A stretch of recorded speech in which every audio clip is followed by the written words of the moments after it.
Danny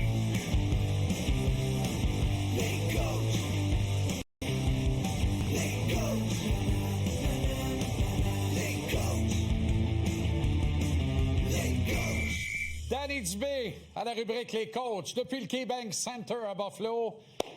Tabaslac, Danny. Tous ceux à qui je parle à Buffalo ce soir, vous avez tout votre kit A.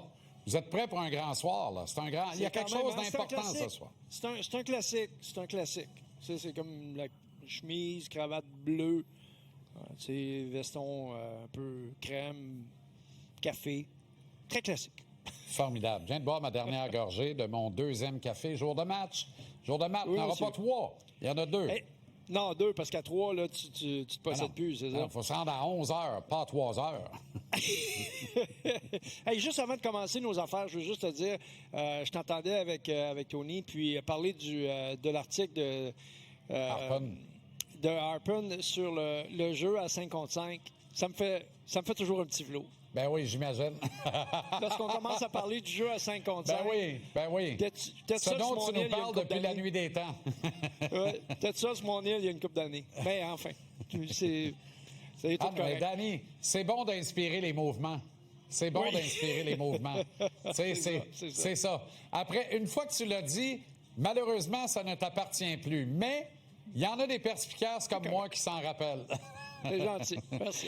OK. Alors, les tirs bloqués, ça a été compliqué dans le dernier match pour le Canadien parce que les Sabres étaient 6 gardiens de but sur la glace, presque à temps plein. Écoute, ils ont fait leur travail. Parce que moi, c'est pas vrai que c'est juste le fait du hasard, l'allure du match, etc. Regarde bien le tableau qui suit, là, c'est assez significatif. Hudson et Dobson sont fait bloquer à 9 tirs. Ensuite, Caulfield et Slafkovsky, 7 tirs. Écoute, lorsque ces gars-là ont souvent la rondelle, je comprends que c'est normal qu'il y ait plus de tirs au filet, plus de tirs bloqués, mais on s'est concentré sur eux. Les images le démontrent. Là, j'ai sorti quelques secondes. J'en avais une douzaine là, de séquences où les joueurs du Canadien se faisaient bloquer des tirs. Les défenseurs particulièrement ont été excellents dans le match, pas juste en troisième période. Là, j'ai des séquences plus significatives de fin de match, évidemment, parce que le Canadien mettait de la pression, mais on regarde les joueurs, tu vois les joueurs des Sabres se placer en fonction des tireurs, des joueurs clés du Canadien de Montréal. Ils vont pas partout, là. Ils cherchent à se placer dans les lignes de tir des joueurs les plus importants du Canadien de Montréal. Écoute bien ça. Là, j'ai fait un petit tableau parce que c'est 56 % des tirs bloqués par les Sabres. C'est le fruit du travail de 3 joueurs. 3 joueurs. Ça fait qu'à un moment donné, là, si tu veux réussir à envoyer ta rondelle au filet, il faut pas que tu regardes qui est devant le but. Il faut que tu regardes c'est qui les autres goalers. Où sont les David Savard des Sabres de Buffalo? Parce qu'eux, ils ont eu 3 David Savard au dernier match, là. Écoute, c'est gigantesque leur travail qu'ils ont fait. Alors, moi, je dis, mettons que je suis dans les souliers des entraîneurs, c'est sûr que je parle à mes joueurs clés, je dis, regardez qui est devant vous. Assurez-vous d'identifier ces joueurs-là. Parce que lorsque tu veux bloquer un tir, là, par définition, t'es immobile. Par définition, tu ne te concentres pas sur autre chose que de bloquer le tir. Donc, bien sûr.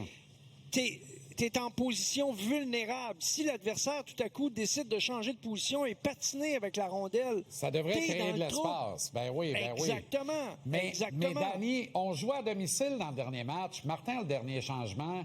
Comment ça se fait que le trio de Suzy, donc Slav et Caulfield, qui ont été les 2 moins gâtés en matière de tir qui se rendent au filet, pourquoi est-ce qu'on les a utilisés aussi souvent face à Dahlin et Samuelsson?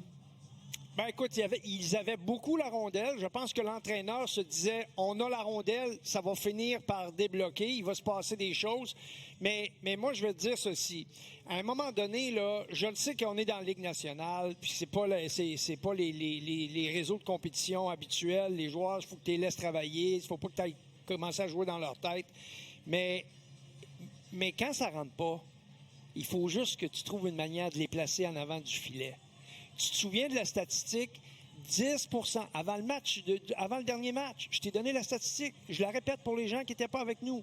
3400 tirs avant les matchs d'hier, les derniers matchs. Ouais. 10 des tirs pour 46 des buts dans l'enclave. Incroyable. 10 300 quelques tirs, 100 quelques buts directement de l'enclave. Incroyable. Caulfield en a ajouté un comme ça mardi, d'ailleurs.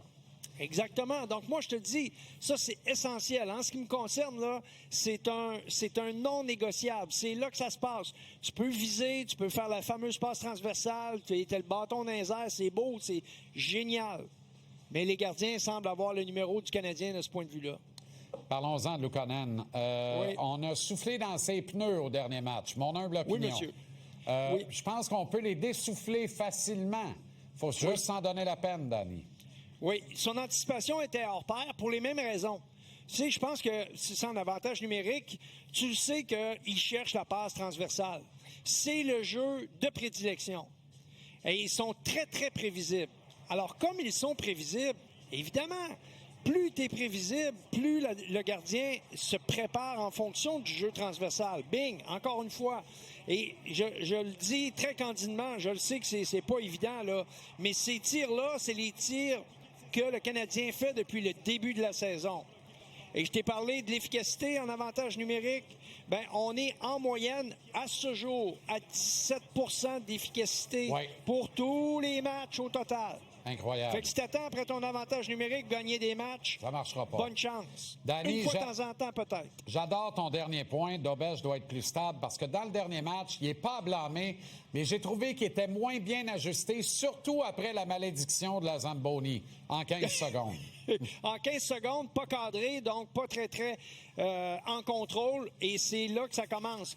Alors, je termine en te faisant la fameuse blague que je répète avec mes cheveux gris.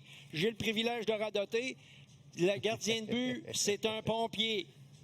Quand il n'y a pas de feu, il ne travaille pas. Par contre, allume-les pas.